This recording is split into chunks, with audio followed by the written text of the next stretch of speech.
അങ്ങനെ എപ്പിഡ്യൂറൽ എടുത്തു ഫസ്റ്റ് തന്നെ. എപ്പിഡ്യൂറൽ എടുത്തു കഴിഞ്ഞിട്ട് അതിന്റെ മെഡിസിൻ കിക്കിനായി കഴിഞ്ഞപ്പോഴത്തേക്കിനും വാട്ടർ ബ്രേക്ക് ചെയ്യാൻ വേണ്ടിയിട്ട് വന്നു.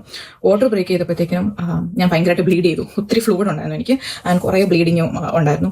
അങ്ങനെ ഇവരെ എത്രയോ 600 to 800 ml ബ്ലഡാണ് പോകാൻ ഓക്കെ ഐ ഗസ്. ഞാൻ അതിൽ കൂടുതൽ പോയി. അപ്പം സി സെക്ഷൻ വേണ്ടി വരും എന്നുള്ള ഡിസ്കഷൻ എനിക്ക് കേൾക്കാം. സോ ദാറ്റ് അത് ഇങ്ങനെ നടന്നുകൊണ്ടിരിക്കുക, വേണോ വേണ്ടയോ എന്നുള്ളത് ഡോക്ടറുമായിട്ട് ചോദിച്ചുകൊണ്ടിരിക്കുക. എനിവേ അപ്പം ഡോക്ടർ പറഞ്ഞു ലെറ്റ്സ് വെയിറ്റ് എന്നുള്ള രീതിയിൽ അവർ പറഞ്ഞിരുന്നത്. അങ്ങനെ അപ്പം കോൺട്രാക്ഷൻ എൻ്റെ അറിയുന്നില്ല, മോണിറ്ററിലും കിട്ടുന്നില്ല. സോ ഇവർ എന്നോട് പറഞ്ഞു അകത്തൊരു ഇത് വെച്ച് കൊച്ചിൻ്റെ ഹാർട്ട് ബീറ്റിനുള്ളതും അകത്ത് വെക്കുക, കൊച്ചിനിൽ കണക്ട് ചെയ്യും, ആൻഡ് കോൺട്രാക്ഷൻ ഉള്ളതും ഒരു ട്യൂബ് ഇട്ട് അകത്തേക്ക് കൊടുക്കും. ഓക്കെ ആണോ എന്ന് വെച്ചാൽ ഞാൻ പറഞ്ഞു whatever needs to be done should be done, so ചെയ്തോളാൻ പറഞ്ഞു. അങ്ങനെ അവർ അത് വെച്ചു കഴിഞ്ഞപ്പോഴത്തേക്കിനും എനിക്ക് കോൺട്രാക്ഷൻ അറിയാൻ തുടങ്ങി. സിവിയർ കോൺട്രാക്ഷൻ ഉണ്ട്, I'm not feeling it. ഞാൻ വോമിറ്റ് ചെയ്തുകൊണ്ടിരിക്കുന്നുണ്ട്, അപ്പോഴും ഞാൻ വോമിറ്റ് ചെയ്യുന്നുണ്ട്. ഐസ് കഴിച്ചാലും വോമിറ്റ് ചെയ്യുമായിരുന്നു. അങ്ങനെ എന്നെ നമ്മൾ ഒരു കുറേ മണിക്കൂറുകളിരുന്നു. അപ്പം എനിക്ക് ഈ നേഴ്സ് ഷീസ് നന്നായിട്ട് അഡ്വക്കേറ്റ് ചെയ്യുന്നുണ്ടല്ലോ, ആൾ ഒത്തിരി ഹെൽപ്ഫുൾ ആയിട്ട് പറയുന്നുണ്ട്, സജഷൻസ് തരുന്നുണ്ട്. So I wanted her to be there during my birth. ഡെലിവറിന്റെ ടൈമിൽ പുള്ളിക്കാരത്ത് ഉണ്ടായിരുന്നെങ്കിൽ നന്നായിരുന്നു എന്ന് ആഗ്രഹിച്ചു.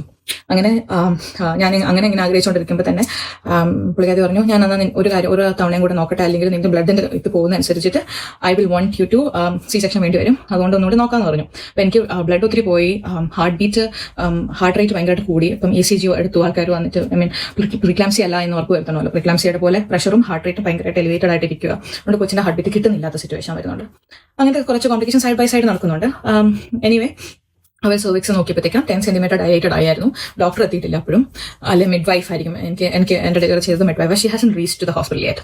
അവർ വരണം. അവർ കയറി വരുമ്പോൾ തന്നെ ഇവർ പറയുന്നുണ്ട് ഞാൻ സ്ലീപ്പ് ഡിപ്രൈവ്ഡ് ആണ്, ഐ എം സോ ടയർഡ്, നമുക്ക് ലെറ്റ്സ് ഡു ഇറ്റ് ഫാസ്റ്റ് എന്നൊക്കെ പറഞ്ഞു. ഇവരെ നഴ്സ് ഓൾറെഡി ഡോക്ടർ വരുന്നതിന് മുന്നേ തന്നെ എന്നെ അടുത്ത് പുഷ് ചെയ്യാൻ പ്രാക്ടീസ് ചെയ്യിപ്പിച്ചു. സോ പുഷ് ചെയ്യുന്നത് നന്നായിട്ടാണ് ചെയ്യുന്നത്. So it should be A fast and quick thing എന്ന് അവർ പറഞ്ഞായിരുന്നു. സോ അങ്ങനെ പുഷ് ചെയ്തുകൊണ്ടിരുന്നു. ഓരോ കോൺട്രാക്ഷൻ വരുമ്പോൾ ഇവർ പറയും നമ്മളെ കൗണ്ട് അനുസരിച്ച് പുഷ് ചെയ്യും. I'm not getting any pain because of the epidural.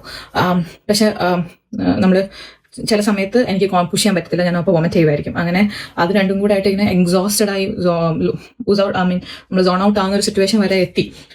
അപ്പോൾ എല്ലാവരും കൊച്ചിനെ കാണാൻ പറ്റുന്നുണ്ട്, ഇത് ചെയ്യാൻ പറ്റുന്നുണ്ട്. അപ്പം I'm like okay one more അങ്ങനെ പറഞ്ഞു.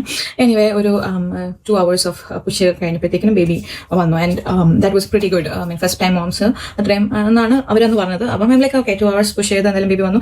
ചെയർ ആയത് ഞാൻ അറിഞ്ഞിട്ടില്ല. I'm not knowing any of those pain. And then the doctor told me I have to 2 degree tear ഉണ്ടായിരിക്കുന്നതെന്ന് പറഞ്ഞു. അപ്പോൾ ഞാൻ പറഞ്ഞു ഓക്കെ, ഐ മീൻ 4 ആണ് സിവിയറായിട്ട് കണ്ടേക്കുന്നത്, 2 is a normal one. അപ്പോൾ ഞാൻ ഓർത്ത് ഓക്കെ അത് ഫൈൻ ആണല്ലോ. അപ്പോൾ ഞങ്ങൾ ബേബീനെ ഞങ്ങൾക്ക് തന്നു. ഞാനും സ്റ്റാലിയും ബേബിയായിട്ട് എന്താ പറയുന്നത്, ആ ബേബീനെ കിട്ടിയതിന്റെ ആ ഒരു ന്യൂസ് ഞങ്ങൾ പ്രോസസ്സ് ചെയ്യുക. ഞങ്ങൾക്ക്